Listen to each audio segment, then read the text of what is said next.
मुख्यमंत्री पुष्कर सिंह धामी ने पौड़ी गढ़वाल के न्यार घाटी में न्यार उत्सव का उद्घाटन किया। इस मौके पर सीएम के साथ स्वास्थ्य मंत्री डॉक्टर धन सिंह रावत और पौड़ी के यमकेश्वर से विधायक रेणु बिष्ट भी मौजूद रहीं।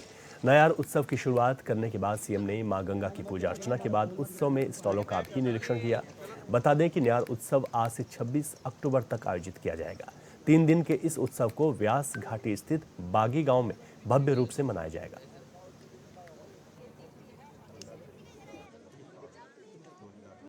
हमारा प्रयास है कि इस महोत्सव के माध्यम से पर्यटक यहाँ आए, हमारी स्थानीय संस्कृति, हमारी परंपराएं वह भी आगे बढ़े। भाइयों बहनों, आज हम इन सभी संभावनाओं को पर्यटन के मानचित्र में लाने के लिए, उनको उजागर करने के लिए ही ऐसे 3 दिवसीय न्यार महोत्सव का आयोजन यहां पर किया जा रहा है। हम सभी जानते हैं कि हमारे राज्य के अंदर साहसिक पर्यटन के क्षेत्र में भी अनेक संभावनाएं हैं और साहसिक पर्यटन का केंद्र बिंदु हमारा राज्य है। और इस प्रकार के महोत्सव से जो हमारे साहसिक पर्यटन के खेल हैं, उन खेलों को भी बढ़ावा मिलने वाला है। यहां पर राफ्टिंग हो रही है, मैं देख रहा हूं। पहले राफ्टिंग केवल एक स्थान पर होती थी, 2 स्थान पर होती थी। आज राफ्टिंग के भी नए डेस्टिनेशन खुल रहे हैं। राफ्टिंग करने वाले आएंगे तो निश्चित रूप से इस क्षेत्र में व्यापार भी बढ़ेगा, लोगों की आर्थिकी भी बढ़ेगा, उनका काम भी बढ़ेगा। आने वाले समय में पर्यटक यहाँ आएंगे तो नए होम स्टे खुलेंगे। हमारी बहनें स्वयं सहायता समूह की जो आज एक से एक अच्छा उत्पाद बना रही है।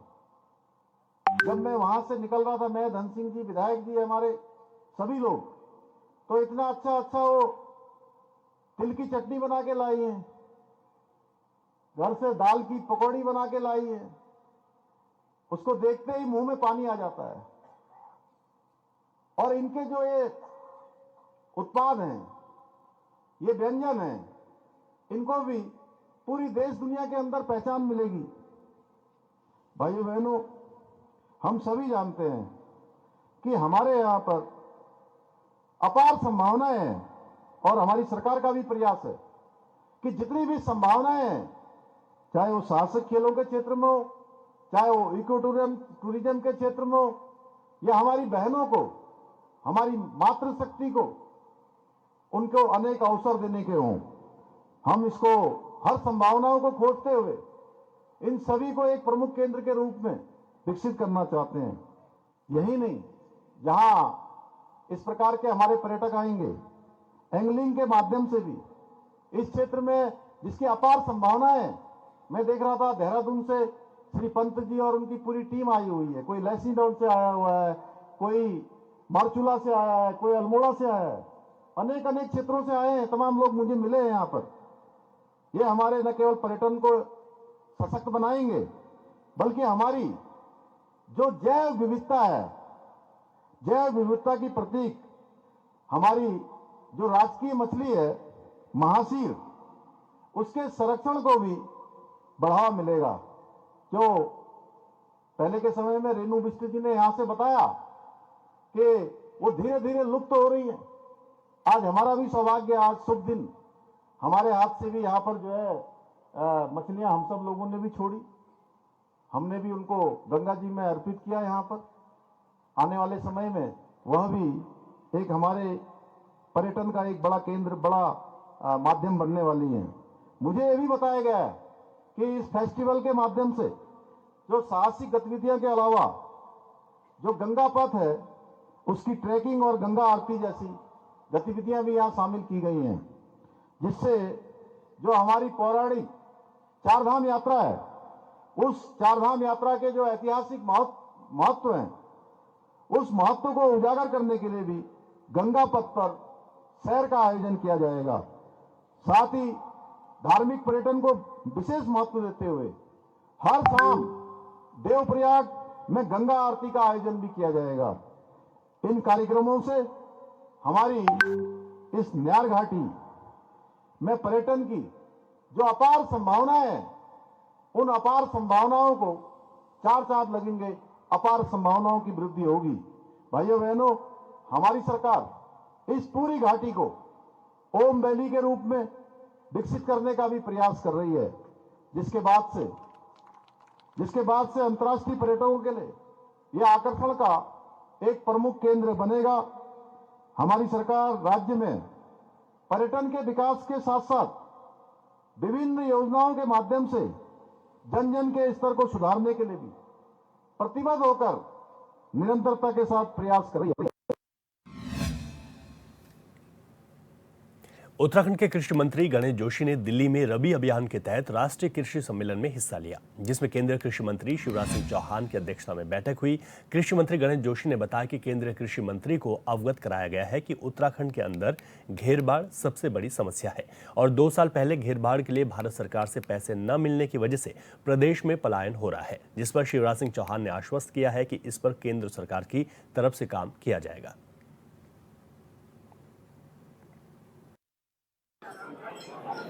जो एक कृषि मंत्रियों का सम्मेलन दिल्ली में था, उसमें जाने का मौका मिला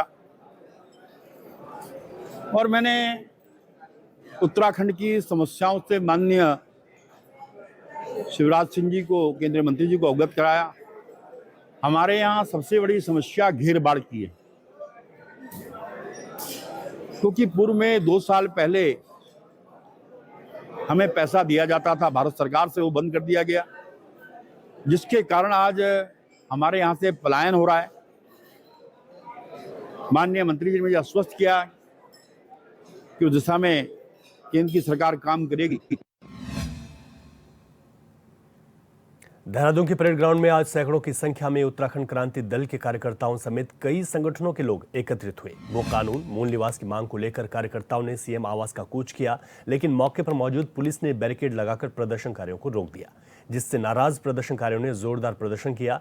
तांडव रैली में यूकेडी के प्रदेश अध्यक्ष पूरण सिंह कठैत समेत यूकेडी के कई वरिष्ठ नेता मौजूद रहे।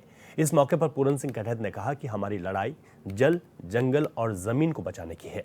इसी वजह से आज राज्य के अलग अलग जगहों से आए लोग सड़कों पर उतरे हैं।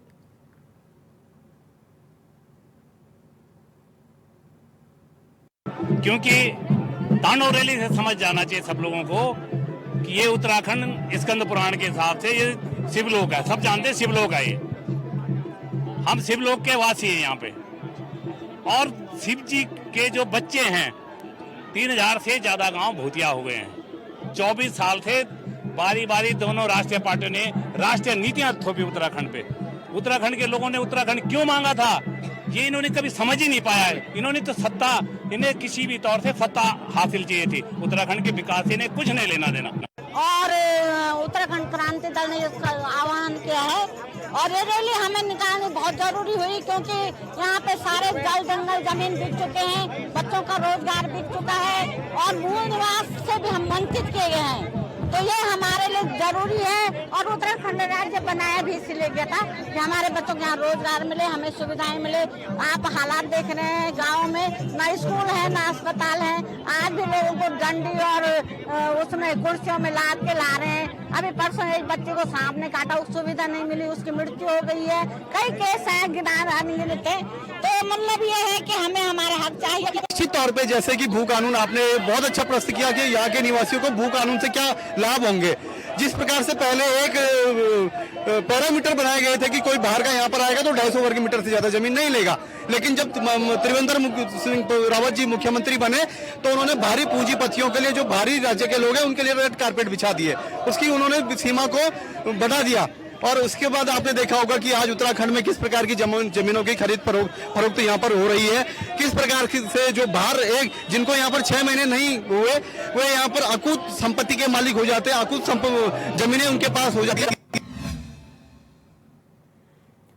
उत्तरकाशी में मस्जिद हटाने को लेकर हंगामा जारी है। कई हिंदू संगठनों ने इसके लेकर एक आक्रोश रैली भी निकाली। रैली में हजारों की संख्या में लोग मौजूद हैं। वहीं जिला मुख्यालय समेत आसपास के सारे बाजार बंद किए गए हैं। साथ ही सुरक्षा के मद्देनजर चप्पे चप्पे पर पुलिस फोर्स तैनात की गई है।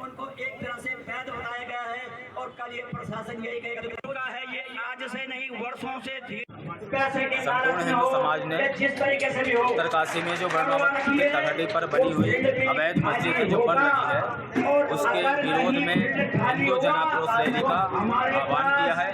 और यह हिंदू जनाक्रोश रैली आप देख रहे हैं किस प्रकार से यहाँ पर हिंदू समाज जिले के हर जगह से कोने कोने से यहाँ पर आ रहा है, एकत्रित हो रहा है और कुछ ही समय पश्चात यहाँ से यह रैली प्रस्थान करेगी। उत्तराखंड केदारनाथ उपचुनाव से ठीक पहले कांग्रेस और बीजेपी में बगावत होती दिख रही है। बता दें कि कांग्रेस के वरिष्ठ पर्यवेक्षक गणेश गोदियाल के प्रत्याशियों के पैनल को सीधे प्रदेश प्रभारी को भेजने पर करण महारा ने कड़ी आपत्ति जताई। वहीं उत्तराखंड की केदारनाथ सीट से 2 बार निर्दलीय उम्मीदवार के तौर पर चुनाव हार चुके कुलदीप सिंह रावत भी पीछे नहीं है। अब बीजेपी से केदारनाथ सीट के लिए दिवंगत शैला रानी रावत की बेटी ऐश्वर्या रावत भी अपनी दावेदारी पेश कर रही है। तो वहीं बीजेपी महिला मोर्चा की प्रदेश अध्यक्ष आशा नौटियाल ने भी खुद को आगे रखा है। ऐसे में बीजेपी प्रवक्ता विनोद सुयाल का कहना है कि बीजेपी में सब कुछ ठीक है और जल्द ही प्रत्याशी का नाम घोषित कर दिया जाएगा। भारतीय जनता पार्टी में टिकट चयन प्रक्रिया की एक स्वस्थ परंपरा है और चयन प्रक्रिया की एक प्रक्रिया है और उसमें निश्चित रूप से जो हमारे कार्यकर्ता है वो उसमें आवेदन कर सकते हैं। उन सबके आवेदन प्राप्त हो चुके हैं और हमारा जो शीर्ष नेतृत्व है, हमारा जो पार्लियामेंट्री बोर्ड है वही तय करता है और उसमें वही निर्णय लेता है और जल्दी ही हमारे यहाँ निर्णय आएगा और सभी कार्यकर्ता हमारे पूरे मनोयोग से जो भी भारतीय जनता पार्टी का प्रत्याशी होगा उसको विजय बनाने के लिए सभी संकल्पित है। और निश्चित रूप से केदारनाथ विधानसभा में हमारे पास हमारी सीट थी और हम ही उसको जीतने वाले हैं। उत्तराखंड यातायात निदेशालय ने यातायात प्रबंधन के लिए बड़ी योजना तैयार की है, जिसके तहत एआई की भी मदद लेने पर कार्य किया जा रहा है। पुलिस महानिरीक्षक और निदेशक यातायात अरुण मोहन जोशी ने इसका सॉफ्टवेयर तैयार करने वाले समूह आर्किडिस को देहरादून के लिए हार्डवेयर और सॉल्यूशन का आकलन करने के निर्देश दिए हैं। उन्होंने बताया कि ट्रैफिक पुलिस की कोशिश है कि यातायात प्रबंधन को बेहतर किया जा सके। इसके लिए एआई की मदद भी ली जाएगी, जिसकी मदद से ट्रैफिक को कंट्रोल किया जाएगा। देखिए, मेन फोकस है जो ट्रैफिक को हम कैसे बेहतर कर सकते हैं। उसको बेहतर करने के लिए हम पे संसाधन क्या क्या हैं। संसाधन जो मैन पावर के टर्म्स में भी हमारे पास है। इसके अलावा जो इंफ्रास्ट्रक्चर है, रोड्स हैं, पार्किंग है, उनको एग्जामिन करना है। इसके अलावा जो टेक्नोलॉजी में जो भी बेहतर चीज़ें आ रही हैं, जो टूल्स आ रहे हैं, उनको कैसे और बेहतर तरीके से इस्तेमाल कर सकते हैं। विकासनगर के ग्राम पंचायत शाहपुर कल्याणपुर स्थित शिवालिक अनुसूचित जनजातीय आदर्श विद्यालय में स्वच्छता अभियान चलाया गया। इस मौके पर अधीक्षण मानव विज्ञानी की अध्यक्ष डॉक्टर अभिषिता घोष राय मौजूद रही। इस अभियान में कार्यालय के सभी सदस्यों की मदद से स्वभाव स्वच्छता संस्कार, स्वच्छता और स्वच्छ भारत स्वस्थ भारत शीर्षक पर 2 नाटकों का मंचन भी किया गया। साथ ही नारों के माध्यम से मौजूद लोगों को भी जागरूक किया गया।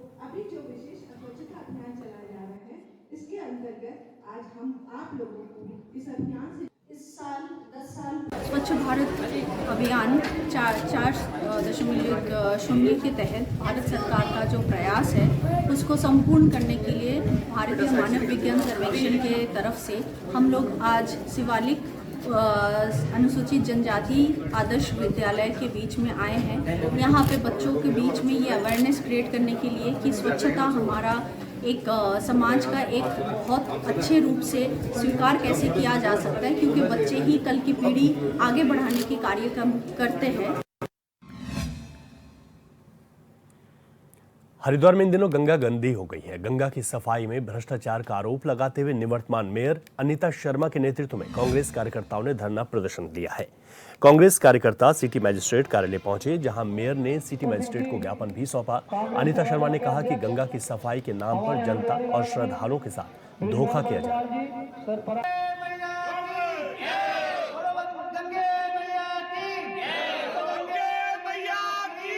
पूरे शहर में यही हल्ला रहता है कि भाई जो है खनन हो रहा है और जो है लोगों की अब अधिकारियों की चांदी होगी, है ना, अधिकारियों की, मंत्रियों की, नेताओं की। और वास्तविक दृश्य जो है उल्टा होता है। आज गंगा जी की सफाई के नाम पे हम लगभग 15-20 दिन से हमारा सफाई अभियान चल रहा है और जैसे शहर में चलता था तो इस बार मैंने कहा कि गंगा जी के किनारे या घाट पे चलाएं हम। तो 15-20 दिन से चल रहा है। गंगाबंदी तो अभी जो है हुई है दशहरे से ही, तो लेकिन हम देख रहे हैं कि जो है मतलब गंगा जी की सफाई नहीं हो रही।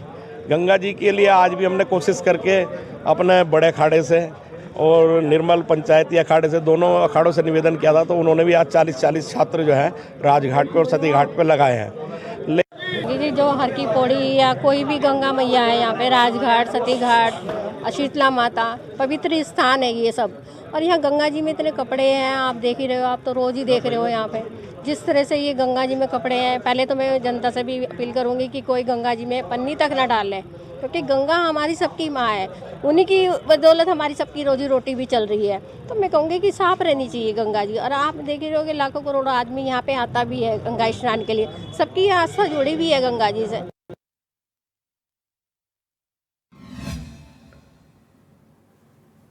अल्मोड़ा के रानीखेत विधानसभा में संयुक्त मजिस्ट्रेट राहुल आनंद ने शराब की दुकानों में छापेमारी अभियान चलाया, जिससे शराब कारोबारियों में हड़कंप मचा हुआ है। संयुक्त मजिस्ट्रेट ने बताया कि काफी समय से शराब की ओवर रेटिंग को लेकर शिकायतें आ रही थी, जिसे लेकर मजखाली और रानीखेत की शराब की दुकानों में छापेमारी की गई। वहीं छापेमारी के दौरान कई दुकानों में शराब की ओवर रेटिंग पाई गई, जिसे लेकर उन्होंने जिला आबकारी अधिकारी और क्षेत्रीय आबकारी अधिकारी को कार्रवाई करने के निर्देश दिए हैं।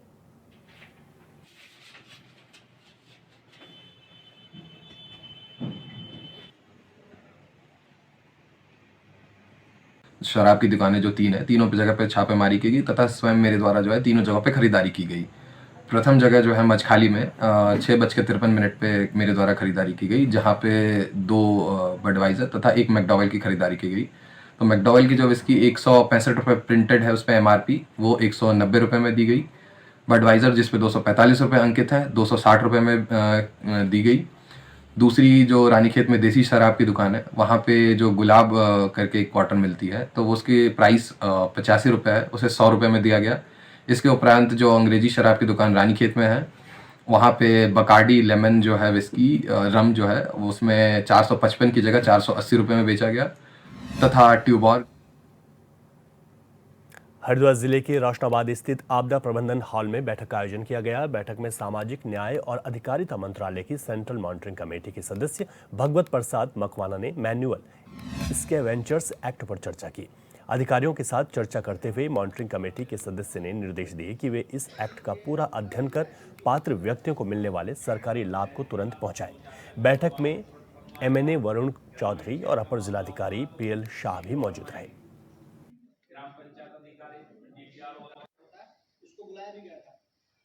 जब आपने एक्ट नहीं पढ़ा, आपको ये जानकारी नहीं कि मैनुअल स्कैवेंजर्स की डेफिनेशन में कौन से सफाई कर्मी सम्मिलित हैं।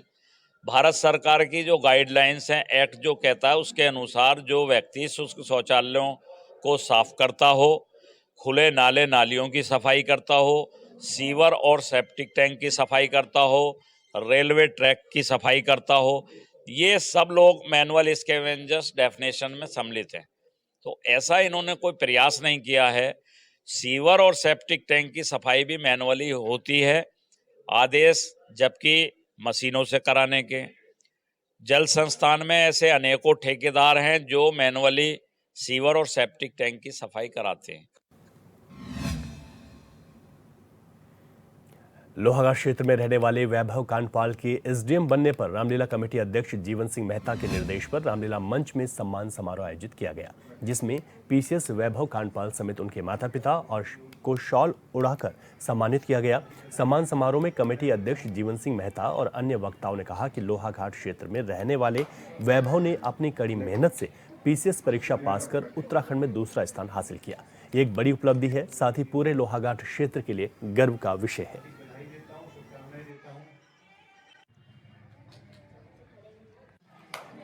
ये लोहाघाट के इस क्षेत्र के लोग निवासियों को, जिन्होंने ये मेहता सर तो हमारे, मैं इनको सबसे पहला गुरु इन्हीं को मानता हूँ मेरे अपने बच्चों का। इन्होंने जिस तरह से मेरे बच्चों को प्रेरित किया, इतने छोटे छोटे बच्चे थे, जब मैं इनको लेकर के आपके सामने आता था तो सबसे पहले इनको तबला देना, इनको गाने के लिए सबसे पहले प्रेरित करना। तो आपने जो सांस्कृतिक प्रेम इनके अंदर जो जगाया और जो आज अपने मुकाम पर ये जहाँ पर ये पहुँच पाए हैं, उसके पीछे मैं यहाँ की जनता का भी सबसे बड़ा श्रेय मानता हूँ।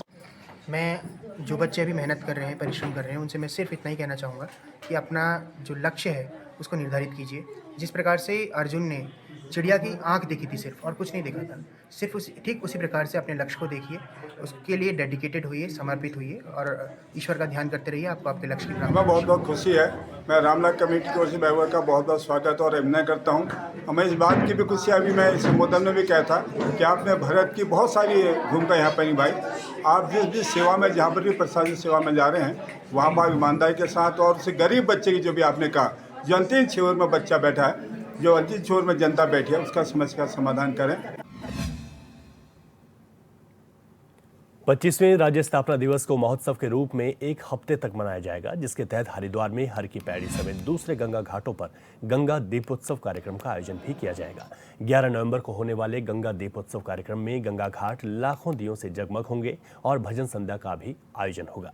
वहीं कमिश्नर गढ़वाल विनय शंकर पांडे और आईजी गढ़वाल करण सिंह नगन्याल ने हरिद्वार जिला प्रशासन समेत गंगा सभा के साथ मीटिंग की, जिस दौरान उन्होंने कार्यक्रम की रूपरेखा पर चर्चा की है।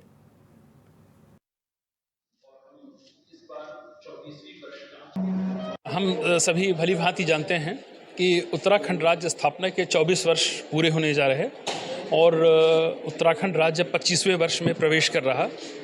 तो इस बार माननीय मुख्यमंत्री जी का बड़ा ही स्पष्ट निर्देश था कि जो हमारा उत्तराखंड राज्य स्थापना का जो महोत्सव है वो पूरे एक सप्ताह कार्यक्रम चलेगा और उसी कड़ी में हरिद्वार में 11 नवंबर को एक गंगा दीपोत्सव कार्यक्रम का आयोजन किया जाएगा, जिसमें बड़े पैमाने पर हमारे जितने भी घाट हैं उनको सब दीप से प्रज्वलित किया जाएगा। कि आगामी 11 नवंबर को हरिद्वार में एक भव्य गंगा दीपोत्सव का कार्यक्रम किया जा रहा है, जिसमें हरिद्वार के जो सभी घाट हैं वो दियों से प्रकाशमान होंगे और एक साथ लाखों दिए हरिद्वार में प्रज्वलित किए जाएंगे। माँ गंगा की आराधना की जाएगी और साथ ही साथ हर की पौड़ी के मालवीय द्वीप पर एक भव्य भजन संध्या का भी आयोजन किया जाएगा और प्रशासन, सभी सामाजिक संस्थाएं, सिडकुल और जो भी हरिद्वार के शहरवासी हैं वो इस भव्य आयोजन में शामिल होंगे।